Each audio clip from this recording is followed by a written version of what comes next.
So, buddy, come here. Buddy, come here. Sit. Auntie Tony's got treats. I'm going with the treat bag now. Oh my goodness. Oh my goodness. Hello. Today we're here with Flora, who's a clinical registered dietitian who also oversees dining services at the University of Illinois. And we also have Buddy, the food science human nutrition mascot, who's going to be here having some treats and hanging out with us for a little bit. So, Flora, you're someone who plans meals for how many students?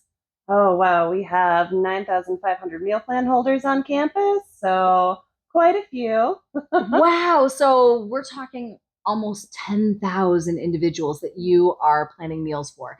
With those individuals that you're planning meals for, are any of them vegan? Oh, yeah. We have a lot of vegan students. I could not tell you how many because we had so many that we created self-navigation resources for them. We have a vegan fridge with additional items to supplement. So, Oh, I love that. yeah, we really make sure that they're taken care of and they don't have to come to me for everything that they could possibly need.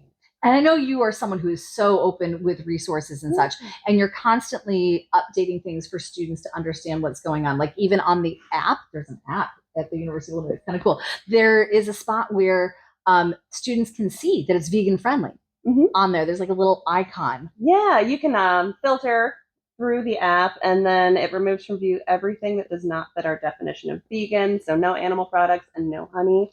And then you can just walk around with your phone, compare it to what's at the stations, and easily build a meal.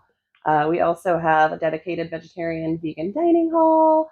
We also have a fully vegan micro restaurant at one of our largest Ooh, halls. what's the name of it? Soitenly. Oh, Soitenly. That is actually really, Right? really darn cute. Super Okay, cute. so Soitenly, I'll have to go visit it sometime because I know that I go to dining services. But if you are trying to plan something, I know a lot of people are saying vegans can't get enough protein. And I sent you a TikTok to review, and it was this really sweet vegan influencer. Let's take that a step further because she shared that she was able to consume enough grams of protein, which is the amount of protein, but I know people get concerned about, oh, is it a complete protein, meaning that it doesn't have all of the essential amino acids that we would need to have to meet our body's protein needs. So how does a vegan or how does a dietitian plan a meal that is going to have a complete protein, that's going to meet their needs as far as the protein is concerned? Well, we've got a couple options. You could choose one of the few plant proteins that are complete proteins. Ooh, like which ones? Soy products, tofu, tempeh, all that. I love tofu. Quinoa, it's lower in protein than soy, but it's still a complete protein. And it's delicious. It is. There's also a few more obscure ones like buckwheat, amaranth, put some chia seeds and things. Yeah, there's a lot of options. Or you could choose the rest of the foods, right? And then just pair them together. You don't have to pair them in the same meal, but what would you complementary pair? proteins. So the number one thing that people always go to is rice and beans, right? But that is just one very basic example of a spectrum of things you can do. So beans are a legume.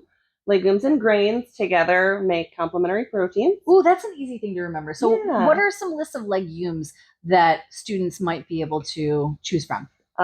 Beans, lentils, peanuts. Ooh, peanuts. Beans, I know, right? Peanut butter, be so good.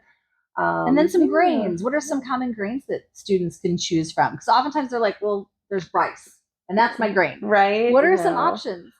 We have spelt and farro in the dining halls. We've got bulgur. We've got, quinoa is a complete protein, but doesn't hurt to, have some quinoa too. Yeah. We've got, you could do tortillas and bread. Because they're made from grains too. Most so definitely. ultimately, you can have a tortilla and you can put some refried beans on it and it becomes a complete protein. Yeah. You could have lentils, you could put it on rice, complete protein. You could have tofu by itself, complete protein. Yeah, and then Soitenly usually has some delicious grain blends. There's a West African lentil couscous salad that is so good. And there you go, complete protein in a blended dish. That is fantastic. Yeah. So in your opinion, individuals can consume enough protein and complete proteins even as a vegan, correct? Oh, yeah. Most Soitenly? Soitenly.